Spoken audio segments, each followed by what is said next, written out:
Last time out, we designed a tactic, and looking at the feedback that you guys have sent me, a lot of you are starting to become a lot more defensively solid and are winning a lot more trophies. But a tactic is just a tactic.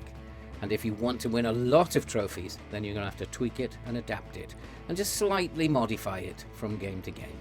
And today I'm going to show you how I do that. And it doesn't take much effort whatsoever. Let's go and kick some balls. Hello and welcome back to FM with Old Man Phil. And if you are a first-time visitor, I'm Phil and welcome to the channel. And today we're going to be looking at part 2 of our tactic video, in which we've designed a tactic which is going to be an unstoppable tactic. But unfortunately in today's FM, it is no longer the same as it was in the old days, where you just set up a tactic, let it run and win trophy after trophy. Today in the modern game, you have to have a minimal amount of input into the way you play during a season in order to keep winning trophy after trophy. And your tactic will adapt over time, and you're going to have to tweak it a little bit for each opponent. And today I'll just share with you what I do and how it doesn't really take me much time, and it can be quite useful, and it can change the results that you get during a season. And one example of this is what happened in the live stream that we do with Notts County. And although we are still top, and it's very, very pleasing for a team that's expected to finish in 17th, and we're doing extremely well, and we still are the best team in the league in terms of goals conceded. So defensively, we're doing absolutely fabulously, and this is how all this began. In terms of what happened, we had a little bit of a hiccup, and we went through a little phase in the last episode where we couldn't score a goal. And so we had to look at the tactic, and I was desperately trying to figure out why these 2 0-0 results had occurred. And we had previously had a 0-0 result against Reading, so we'd had these 3 0-0 results and we weren't scoring goals. Defensively, we were absolutely superb, but we couldn't score a goal. We'd opened the session with a brilliant 2-0 victory over Charlton, and all was set fair. But then these 2 0-0 draws again started to worry me, and I had to look at why we weren't scoring goals. And it was one of my subscribers, Andy Taylor, who actually got the idea of why not switch the attacking midfielder to a shadow striker, and then he could go bombing past the advanced forward and get into goal scoring positions and score a goal. So when he suggested that, I thought, okay, let's try it. But in order to facilitate Austin moving in as a shadow striker, and we already had Bostock, a central midfielder, getting further forward on this side, what I thought was, okay, let's make the advanced forward into a deep lying forward, and he will then come deeper to get the ball, as well as then trying to get into the box to score goals. And this change, this little tweak, absolutely worked a treat. And we then went on to beat Wycombe, who were 4th in the league, by 3-0. We went back to our original tactic then for the following game against Port Vale. Again, we should have won easily, but unfortunately we only got a 1-1 draw. And so the tactic is starting to take on a different feel to it. And I think possibly as we go into the next games, we're going to start like this and see what happens. And so your tactic will change over time. And somebody did comment after watching the video that, interesting video, he said, but I noticed that you tweaked the tactic again before showing us the match results. And if we just go and take a look at what he meant by that, and we load up the Watford tactic before we started the season and just after we had put the tactic together, you will notice that the tactic has changed a little 8 games into the season. And you'll be able to see that the advanced forward has now become a pressing forward, but that is really the only positional change we've got. The DM is now a halfback, and you can also see that there has been a couple of additional instructions added to the in-possession style, where we are now focusing play down the left and focusing play down the right. These 2 adjustments to the tactic have occurred for 2 different reasons. And we're going to look at these 2 different things and why they led to those 2 particular types of change. And so the first of these changes are what I call your tactical changes. And these are fairly long-term changes that you're going to make. They're not designed just for one game. They are designed primarily to help improve the way that you were playing, whether to improve defensively, creatively, or up front. And so these can be positional changes, or they can be instructive changes. They can be for team instructions or for player instructions. And they could be for role changing. And these are the changes that have happened here rather than being instructive changes. We've actually just changed the roles in order to improve the team. And in this one, there are two small changes. We changed the advanced forward to a pressing forward. And the reason that I did that is that when I was watching in the early games, he seemed to be playing in a very aggressive way. And so what I did was I decided to use that aggression. So we turned him into a pressing forward, and now he can actually enjoy himself putting pressure on the central defenders at the top of the pitch. And he seems to have been functioning a lot better since we have made that change. He wasn't playing very well as an advanced forward, possibly because he lacked the pace, and so now he's playing a lot better. I think he's a lot happier as he is playing as a pressing forward. And the second change that we made was to make Kone, or the DM, it doesn't matter who it is, but the DM has now become a halfback. And the reason that change was made, that after a few games I realised that the DM was possibly getting too far up the pitch and leaving our centre-backs a little bit too isolated. And so basically what we've done is we have just decided to make him a halfback, and then he just seems to hold his position a little better than a defensive mid, and he is doing a much better job now in terms of a defensive role. The DLP has still got license to move and roam because he's on his support duty, and everything seems to be working really well, and that's reflected in the results that we're getting. We also changed the defensive roles a little bit. We've got one now playing as a ball-playing defender on the left, and we've got another one based on his attributes. We've changed it to a no-nonsense centre-back, and he seems to be doing a lot better and making a lot less mistakes as a no-nonsense centre-back. So those are long-term changes, but they're just generally based on attributes. The positional changes were to enable us to play better. And so those changes, therefore, are more long-term rather than short-term changes based on what opponent that you're going to play next. And so you've always got to be looking for ways to change your team. And in the Notts County save, between myself and Andy, we managed to work out that we would score more goals, which we did, by changing our advanced forward into a deep-lying forward. That meant he was coming deeper to get the ball. We shifted the attacking mid to a shadow striker.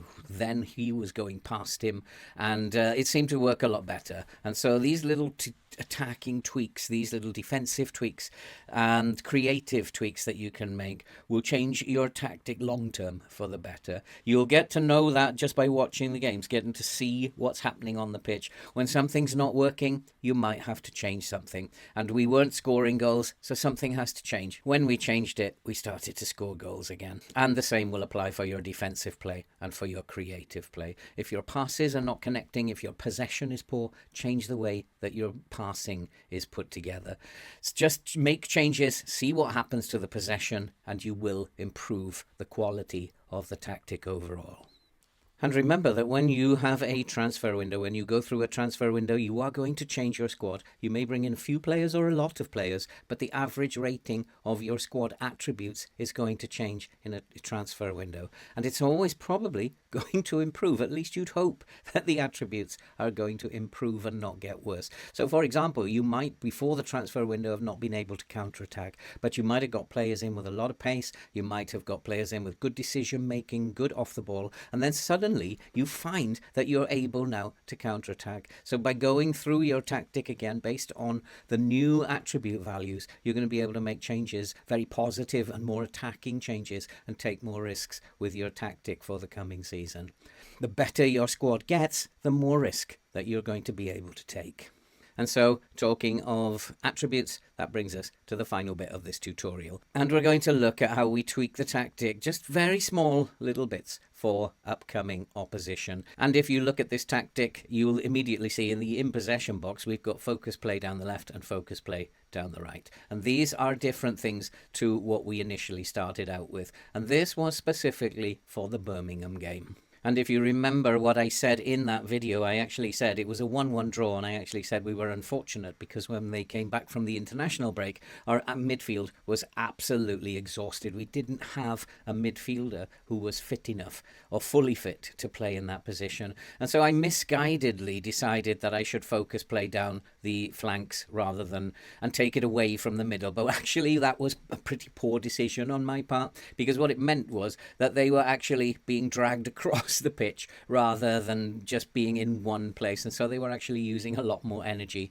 And I realized that pretty much very quickly, that they would be, just because we were focusing down the flanks, both midfielders were being dragged from side to side and it was not doing them any good. And so I put that back, but it's showing as a change that I made for that game. And so that is an example of how I adapted a tactic for a particular game. And so I think now let's go and have a look at how and what we use to make those little changes. And just before we go to that, and what we are going to do is we are going to prepare for a specific game. And in this case, we are going to prepare for the home game we have coming up against West Brom, and then we will play the game and we'll see how effective we were, and did we win the game, draw the game, or lose the game. So just before we do that, I did get another comment in the original video which said, "Good video, mate," but he wanted to add that the team comparison charts that we are going to look at can be misleading in the game. For example, the game will base the graphs on the whole of your first team squad and not just your first 11 and subs. And that is absolutely spot on. But it is the same for both sides. And having done a little bit of research, all I can see is that the first team squad raises the overall average rating of the attributes, not by much, by about half a percentile. And so it really is not that big a deal in terms of whether you can do something or can't do something. In terms of the opposition, yeah, it's going to be exactly the same thing. They are basing it on the whole of their squad. No team is just going to use 11 or 12 players throughout the season. Everybody's going to rotate, everybody's going to have injuries. It just gives you a general idea.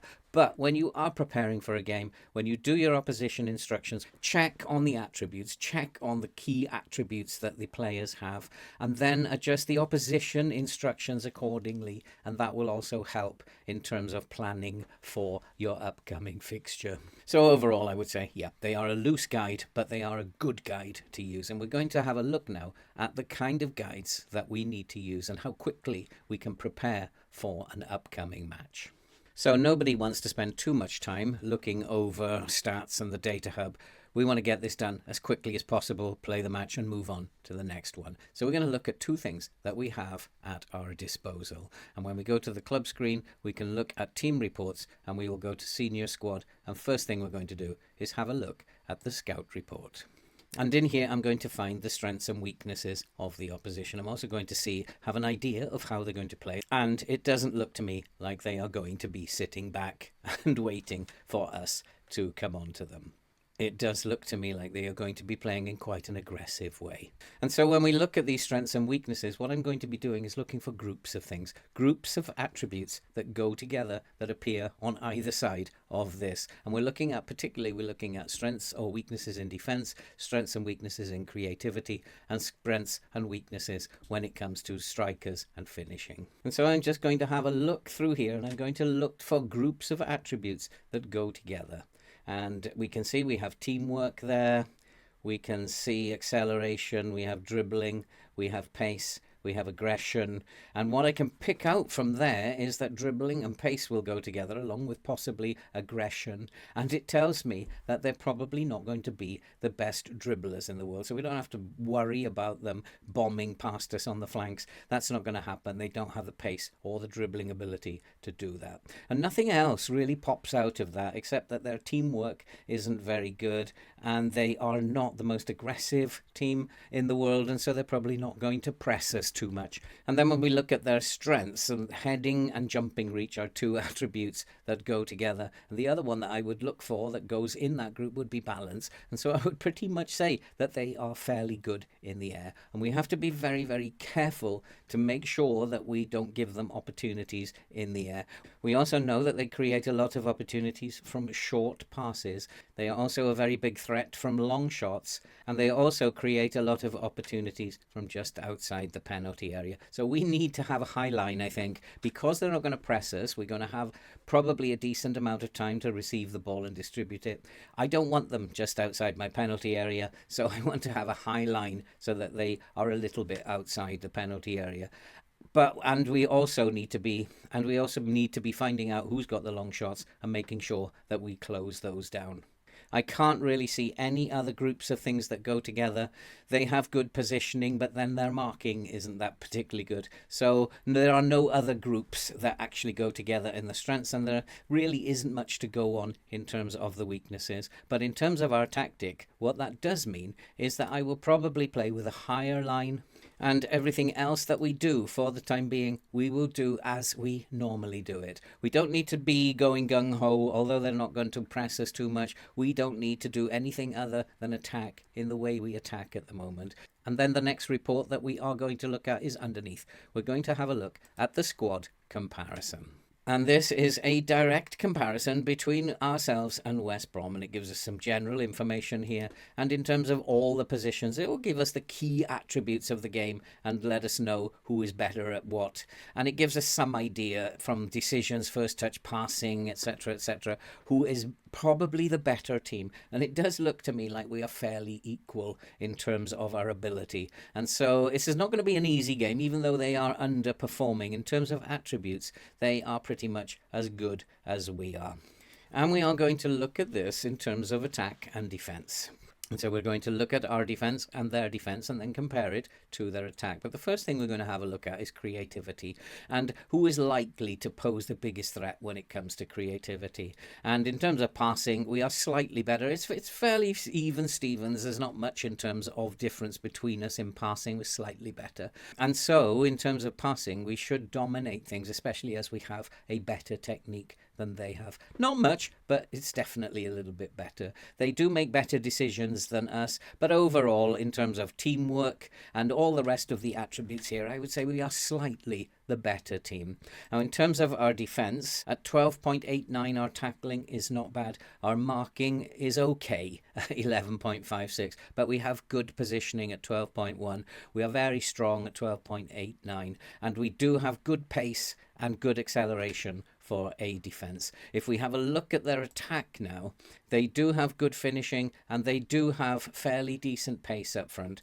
And so I might be a little reluctant to play with the high line, and what I might actually do at the beginning is go back and push the line back a little bit, because they do have a lot of pace there and they may well be able to use that pace and get balls over the top. Everything at the moment is looking at this being an extremely even game. What does worry me is that they have a very high finishing attribute, and if we go and look at the composure that goes with that, 12 is not bad. And so finishing on its own without the composure that goes with it isn't going to be as good as I first worried about. But they do seem to have a good attack, and I do need to make sure that we are defending pretty well. Their anticipation up front is also very good. And in terms of their defense, their pace and acceleration isn't brilliant at the back. And if we look at our attack, we can easily outdo them in terms of pace. So what I might actually do for this game is add pass into space, because we certainly have a great deal more pace than they do at the back. And because we have very good off the ball at 13.67, if we add pass into space and use the pace that we have, this might be extremely useful for us. Our finishing is not that much worse than theirs, and so we are very good finishers as well. And in terms of our composure, it's not great. It's not even as good as theirs. We don't make great decisions either, so it's going to be a fairly even contest, I would say. I think we probably just about edge it, but it's going to be very close. And I think we need to be very careful about thinking we can go, just because they're 21st in the league, we can go gung-ho and attack them. That's not the case. And so I think basically, we'll just go with what we do best, and we'll use the standard line, and we're just going to play as we would normally play, but we're going to add pass into space to try and use our pace by just sitting on the shoulder and then running into the space behind them. And so I think it's going to be a fairly even contest. I think we'll go and play the game now, and let's go and find out what happened.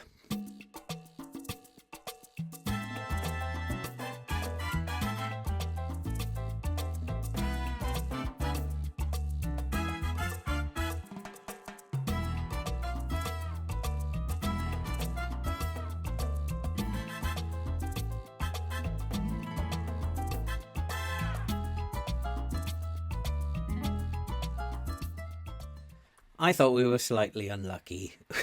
Their equaliser coming in the 97th minute when there were actually only 5 minutes of added time. Thought we dominated the game. Unfortunately, our attack didn't turn up. But that's the way it goes sometimes. But I did say that this did not look on paper like it was going to be an easy fixture. It wasn't an easy fixture. We defended well. We didn't attack well. We should have won it at the end of the day, but we didn't play well enough to win it.